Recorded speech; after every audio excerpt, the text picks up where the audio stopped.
Bom dia, irmãos. Hoje, sexta-feira, dia 17 de julho de 2020.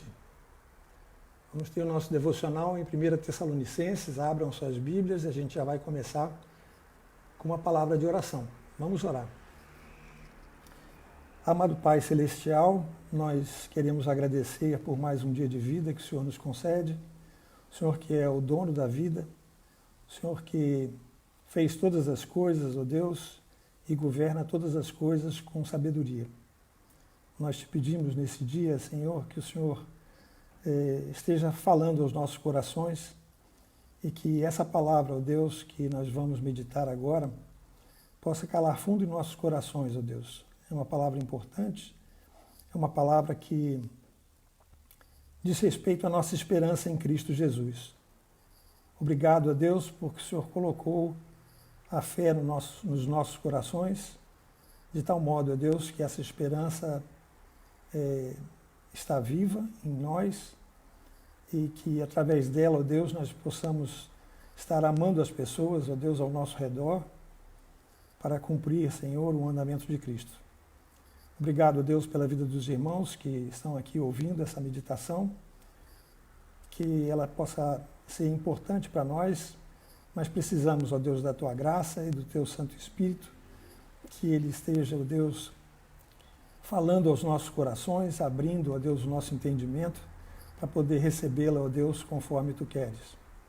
Obrigado, Pai, mais uma vez, por tudo, pelo dia, pela provisão. Eu te peço pela nossa igreja, pelas pessoas que estão doentes ou com alguma espécie de problema também. Que o Senhor possa, ó Deus, consolar o coração de todos. É a minha oração nesse momento, em nome de Cristo. Amém. Irmãos, eu tinha um plano de trazer um texto, mas o texto se mostrou grande demais. Então, o que eu fiz? Eu dividi o texto. Nós vamos ler o texto inteiro, mas eu só vou falar da metade dele. Quando alguém muito querido vai embora de viagem, como é que você se sente? Uma pessoa que você está se relacionando com ela praticamente todos os dias. Uma pessoa que é importante para você, uma pessoa que você ama muito. Como é que você se sente? Eu acho que a gente se sente triste.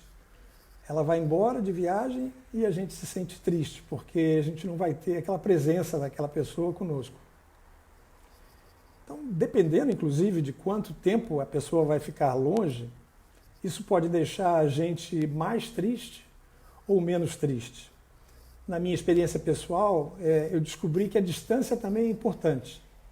Quanto mais difícil o acesso que você tem àquela pessoa enquanto ela está viajando, enquanto ela está fora, vai trazer também mais tristeza ou menos tristeza ao teu coração. Então, saudade depende de tempo, saudade depende de distância também. Agora, imagine só como os discípulos estavam se sentindo, os discípulos de Jesus, eu me refiro, quando ele disse que ele partiria do mundo. Isso daí é alguma coisa que a gente não consegue avaliar, mas certamente, por tudo aquilo que ele representava para eles, naquela altura da vida deles, né, eles deviam estar muito confusos com aquilo tudo e muito tristes naquele último dia de Jesus com eles, naquela refeição que ele fez no cenáculo. O texto de João 14, de 1 a 3, diz que Jesus tinha desejo de consolá-los. E o maior consolo que Jesus podia trazer naquele momento era dizer que ele voltaria, que ele estaria novamente com eles. Então Jesus falou assim: não se turbe o vosso coração, crede em Deus, crede também em mim. Na casa de meu Pai há muitas moradas. Se assim não fora, eu vou-lo teria dito, pois vou preparar-vos lugar. E quando eu for e vos preparar lugar, voltarei e vos receberei para mim mesmo, para onde eu estou, estejais vós também. Então, isso está lá em João 14, de 1 a 3. Né? A volta de Jesus é, então, uma parte importante, que muitas vezes é esquecida por nós, do Evangelho de Cristo. Cristo, com essa promessa, ele nos estimula a fé de modo a trazer esperança aos nossos corações enquanto nós vivemos, enquanto ele não vem, a que vivamos uma vida de amor. Assim, 5 partes fundamentais compõem o Evangelho de Jesus. E eles são a sua encarnação, os seus ensinos, a sua morte e sepultamento, sua ressurreição e, por fim, a sua próxima vinda. Então, eu destaco aqui a sua próxima vinda. Jesus, então, voltará. Essa é a nossa esperança. 3 voltas ou retornos, então, de Jesus estavam implícitas quando ele falou aquilo que ele falou no cenáculo. E isso tudo era parte do seu plano maior de estar com eles e conosco até a consumação dos séculos, como está escrito lá em Mateus 28, versículo 20. A primeira dessas voltas seria a volta para estar com eles discípulos, com eles apóstolos, depois da sua ressurreição por 40 dias. O segundo aspecto era voltar para estar com eles através do Consolador, e isso aconteceu, uma vez que Jesus já tinha estado com ele aqueles 40 dias após a ressurreição. O Consolador foi enviado, então, e o Espírito Santo está conosco desde aquele Pentecostes, depois de 50 anos da partida de Cristo. E, finalmente, Jesus promete que vai voltar para a igreja no arrebatamento. No arrebatamento, ele voltará, então, para buscar a sua igreja. Paulo ensinou, tanto na igreja de Corinto como a de Tessalônica, os detalhes dessa volta, desse último retorno. A igreja de Tessalônica e a igreja de Filipos, representam as 2 primeiras igrejas que Paulo, com quem Paulo esteve, quem Paulo constituiu quando ele passou para a Europa. Até então ele estava na Ásia e pregando nas igrejas da Ásia.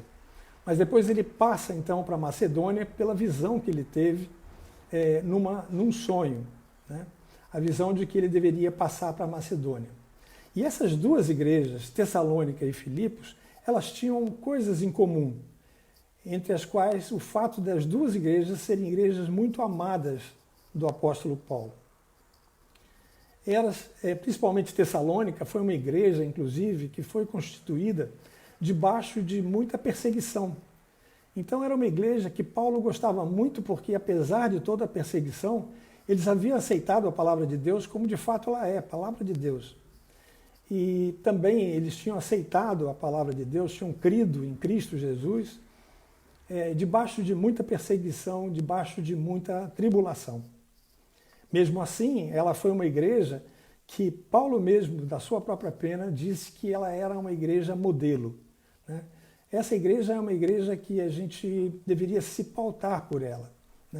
Nós devíamos, inclusive, ler mais essas 2 pequenas cartas, e eu vejo que muitas vezes a gente não lê.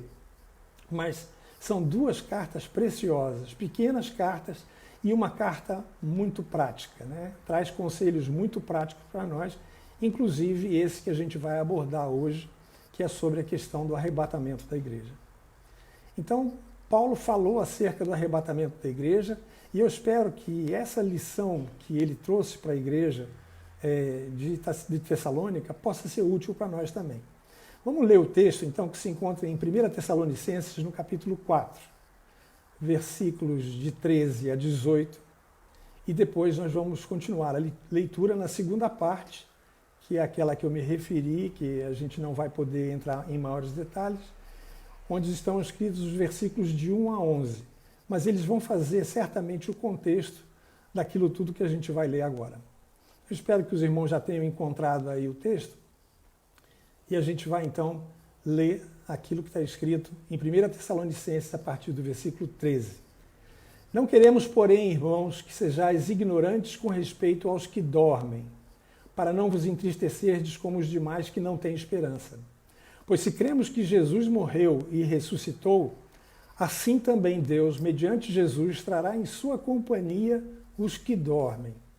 Ora, ainda vos declaramos por palavra do Senhor isto: nós, os vivos, os que ficarmos até a vinda do Senhor, De modo algum precederemos os que dormem, porquanto o Senhor mesmo, dada a sua palavra de ordem, ouvida a voz do arcanjo e ressoada a trombeta de Deus, descerá dos céus, e os mortos em Cristo ressuscitarão primeiro. Depois nós, os vivos, os que ficarmos, seremos arrebatados, juntamente com eles, entre nuvens, para o encontro do Senhor nos ares, e assim estaremos para sempre com o Senhor. Consolai-vos, pois, uns aos outros com estas palavras.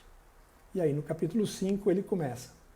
Irmãos, relativamente aos tempos e às épocas, não há necessidade de que eu vos escreva, pois vós mesmos estáis inteirados com precisão de que o dia do Senhor vem como ladrão de noite.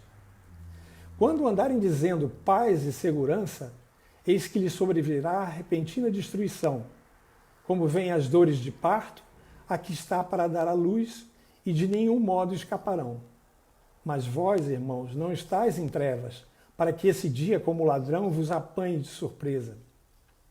Porquanto vós todos sois filhos da luz e filhos do dia. Nós não somos da noite nem das trevas.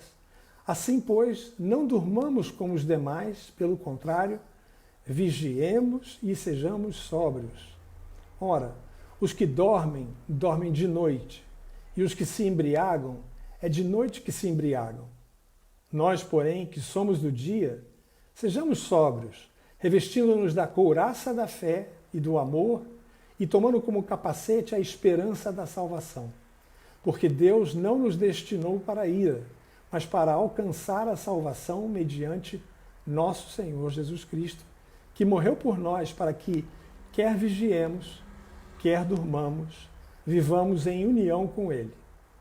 Consolai-vos, pois, uns aos outros e edificai-vos reciprocamente, como também estáis fazendo. Eu chamo a atenção que tanto no final do capítulo 4, no versículo 18, como nesse texto aqui no versículo 11, a palavra de Paulo foi consolai-vos, pois, uns aos outros. A diferença é que no versículo 11 do capítulo 5, ele vai falar ainda sobre edificai-vos reciprocamente. Então esses são mandamentos de mutualidade. Mutuamente são mandamentos que a gente deve cumprir, né, de uns para com os outros.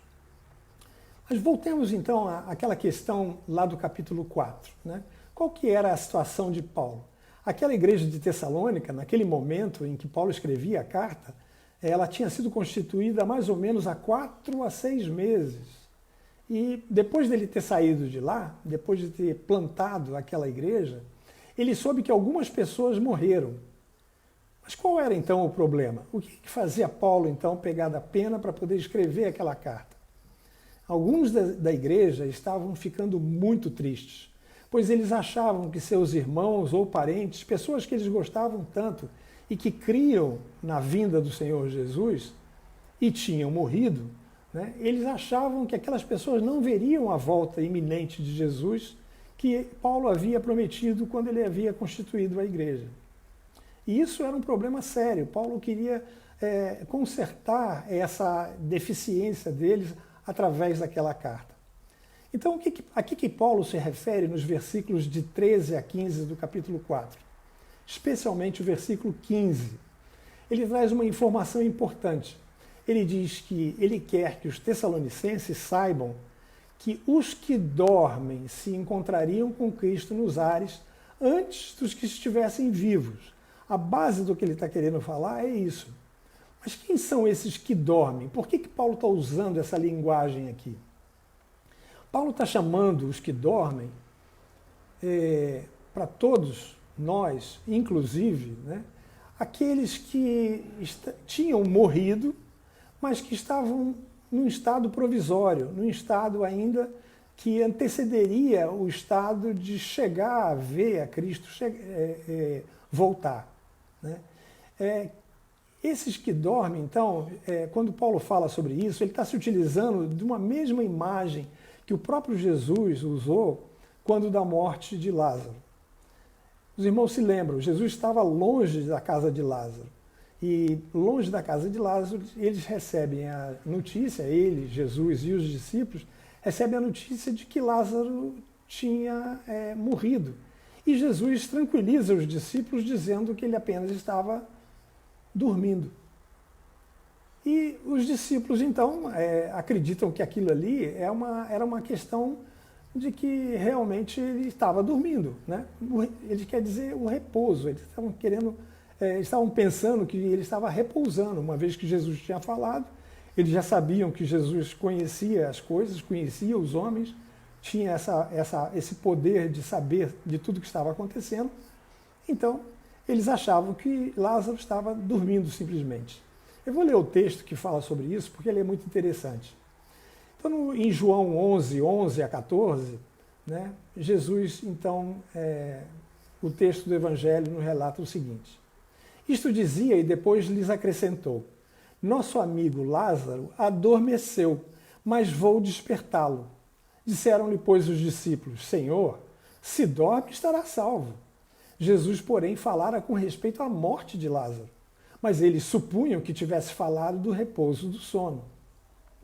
Então Jesus lhes disse claramente, Lázaro morreu. Então o que Jesus aparentemente estava fazendo ali era trazendo aos discípulos essa ideia de que a morte é algo provisório. Tanto isso para os discípulos, como Paulo também, ouvindo essa instrução, aplicou essa mesma instrução do mesmo modo que Jesus tinha falado com os seus discípulos. Então Paulo diz que a razão dele estar escrevendo aquelas coisas, era que eles não se entristecessem. Agora ele dá um detalhe aqui que é curioso, ele fala que eles não se entristecessem como os demais que não têm esperança. E isso é uma referência clara àqueles que não são crentes, àqueles que não têm esperança realmente da vida eterna. Os crentes, portanto, também, né, devem ter essa esperança. Paulo esclarece que os que dormem, eles vão ser trazidos com Cristo. Nesse versículo 14, claramente Paulo diz que uma vez que Cristo ressuscitou, então Deus, através de Jesus, traria também os que dormem junto com ele. Paulo, ele havia recebido diretamente do Senhor, essa palavra é interessante, ele havia recebido instrução diretamente do Senhor. Como os irmãos sabem, Paulo esteve durante um tempo, depois que ele se converteu, ele vai para a Arábia e lá ele fica, provavelmente ali o Senhor o instruiu. Então Paulo chama atenção aqui usando o pronome nós. Vamos reparar aqui que esses pronomes, tanto no capítulo 4 quanto no capítulo 5, nessas porções que a gente leu, são extremamente importantes. Paulo, então, ele se incluía entre os vivos. Então ele fala, nós, os vivos. Né? Ele está fazendo uma referência a ele e àqueles que estavam recebendo a carta dele. Porque Paulo ainda não tinha morrido. Então, na crença de Paulo, naquele momento, estava embutida a ideia de que Cristo poderia chegar a qualquer instante. E ele estava dizendo que nós, os vivos, não precederíamos, né, àqueles que tinham morrido. Né? Não subiriam para as nuvens para o encontro de Jesus antes dos que estavam dormindo. Então é interessante. Primeiro Paulo então está dizendo que aqueles que morreram, aqueles que dormiam, eles iriam primeiro ao encontro de Cristo nos ares na sua ressurreição. Depois, os que estavam vivos subiriam e não passariam pela morte. Então, no versículo 16 e 17 está o coração desse texto. O mais importante, Paulo então vai dizer para eles como vai ser esse encontro de Cristo nos ares. Então, esse encontro ele tem 5 partes. A primeira, o Senhor dará uma ordem. E essa ordem que ele dará será anunciada pelo arcanjo audivelmente e uma trombeta, então, uma trombeta de Deus, será ouvida. 2. Cristo descerá dos céus e se encontrará com a igreja nas nuvens. Né? Os que dormiam, os mortos, ressuscitarão primeiro, então, subindo com seus corpos transformados.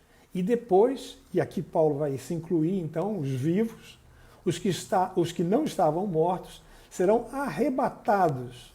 É essa palavra que ele usa, arrebatados, juntos com os que estavam mortos nas nuvens para se encontrar com Cristo Jesus.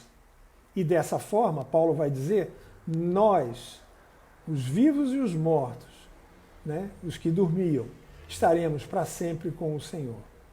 Então, aqui cabe a gente explicar o que significa essa palavra arrebatado, né? Essa palavra, ela tem, no original, ela tem uma característica especial. Ela é uma palavra que aparece em outros momentos da palavra de Deus, nos evangelhos e em cartas também. A palavra arrebatado significa ser arrancado, significa ser tomado, significa ser levado. Eu creio que a palavra ser tomado e rapidamente arrancado seja a melhor expressão, porque na realidade os crentes serão arrancados do sofrimento que se seguirá. Você pode imaginar o que será essa cena? É uma cena que é comovente. É uma cena que deveria realmente nos alimentar a imaginação. Os crentes subindo para o encontro de Jesus nos ares, aquela cena maravilhosa, e que é uma cena, para a gente, pelo que o Evangelho descreve, inimaginável. Mas por tudo que a gente consegue imaginar, deverá ser uma cena realmente muito grandiosa. Finalmente, no versículo 18, então, Paulo termina essa primeira parte do capítulo 4, ordenando que os tessalonicenses se consolassem uns aos outros com aquelas palavras. Assim, os apóstolos foram consolados por Jesus quando ouviram que Jesus voltaria. Eles viveram depois a presença de Jesus por 40 dias. Aquilo já trouxe muito consolo para eles. Jesus, naquele período, aproveita para ensinar, comer com eles. Agora, Paulo faz a mesma coisa com aqueles irmãos de Tessalônica.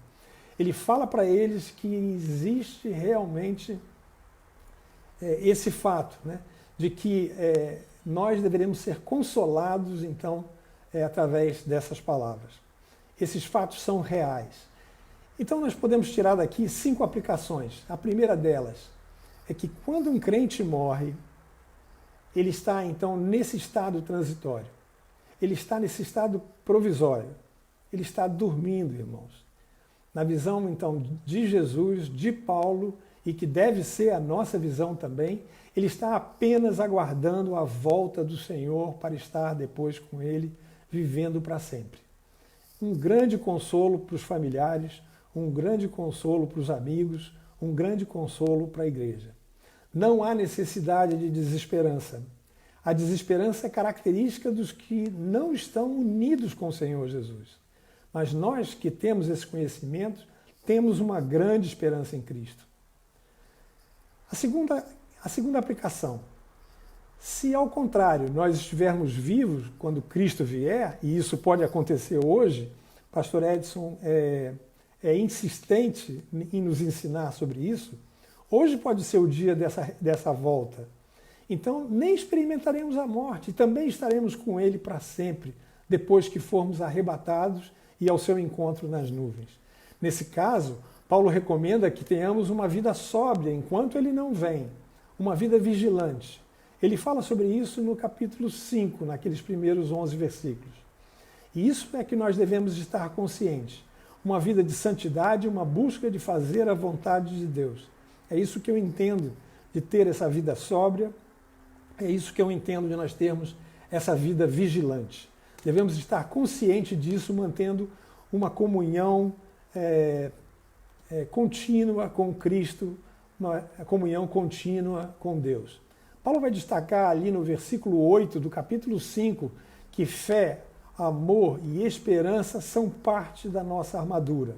E nós devemos, então, combater esse combate usando essa armadura que Deus nos dispõe, para nós dispõe. Irmãos, a terceira aplicação. Assim como os apóstolos foram consolados com a promessa que o Senhor voltaria, e mesmo depois receberam o Espírito Santo, nós também somos consolados com a promessa de sua vinda através do próprio Espírito Santo que vive em nós. E esse consolo deve estar sempre nos nossos corações e deve ser com esse consolo que nós devemos consolar aquelas pessoas que se despedem temporariamente dos seus. Muitas vezes eu vejo pessoas em velórios de crentes, né, velórios de pessoas que partiram, né, que não encontram palavras para dizer àquelas pessoas naquele momento, né, naquele momento que elas estão vivendo. Mas essa é a palavra certa. A palavra certa é que nós devemos nos consolar porque aqueles irmãos que foram embora estão simplesmente dormindo, aguardando a nossa bendita esperança. O ponto número 4 aqui que eu queria destacar é que a volta de Cristo é iminente. Então, como eu falei, hoje é o dia que o Senhor pode voltar. Isso é verdadeiro, irmãos. Isso deve realmente estar marcando o nosso coração, né? Nós não fomos destinados à ira. É isso que nós precisamos entender.